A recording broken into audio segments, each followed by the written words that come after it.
How's it going, guys? Apple here today. Today we're going to be talking about chaining. This is going to be a short video mainly because chaining is something that we already did, and we actually, in this program right now, we actually do have it right now.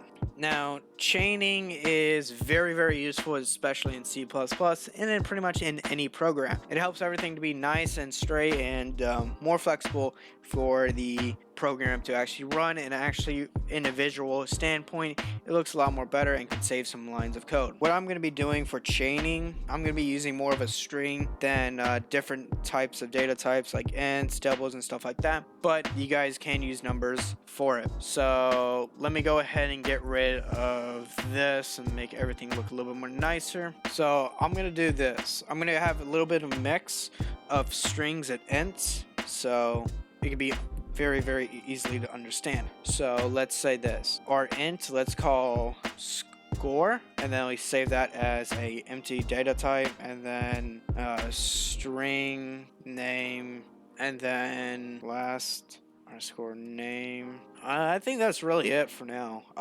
This is basically going to be a simple explanation of what chaining really is. So we're going to make a print statement, and before that I'm going to actually put these, we're going to make a print statement, and then we're going to actually add these arrows, and then we're going to actually add the data types. So name, last underscore name, and then score. We're gonna actually add a simple /n for the end part. So this right here is essentially chaining. When you ever see these types of arrows, even back or forward, that is essentially chaining.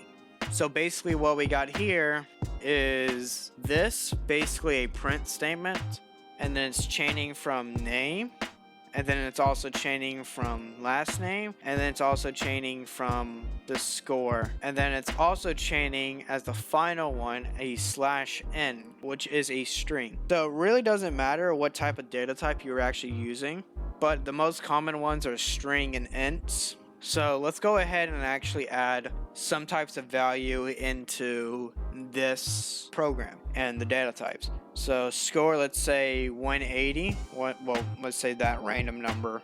Let's say my name is Apple. Forgot it's a string. We have to add these double quotes. And for the last name, let's say Mike.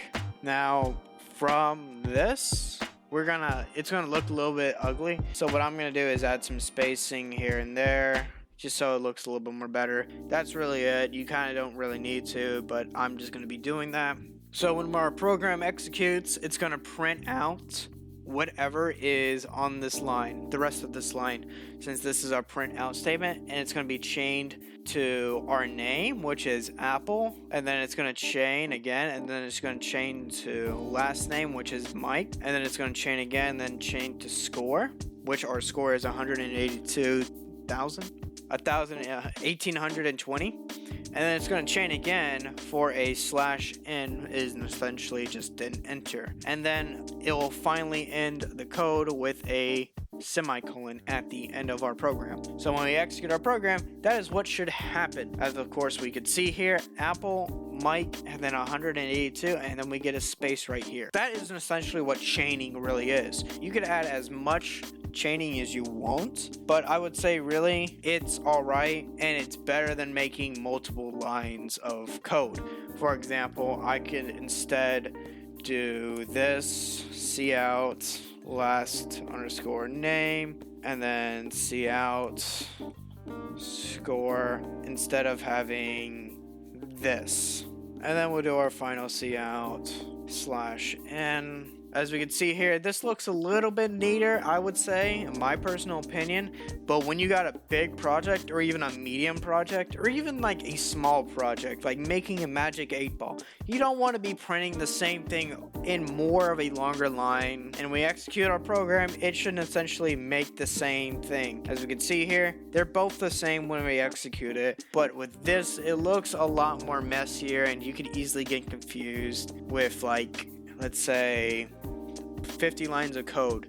So my personal opinion, this is just better in a way of understanding, and this is why we have chaining in C++. If you guys like the video, like it, share it to a friend or so. But most importantly, if you actually learned something in this video, I'm glad. If you have any questions, go ahead and put it down in the comments. I'm eager to actually help people to learn C++.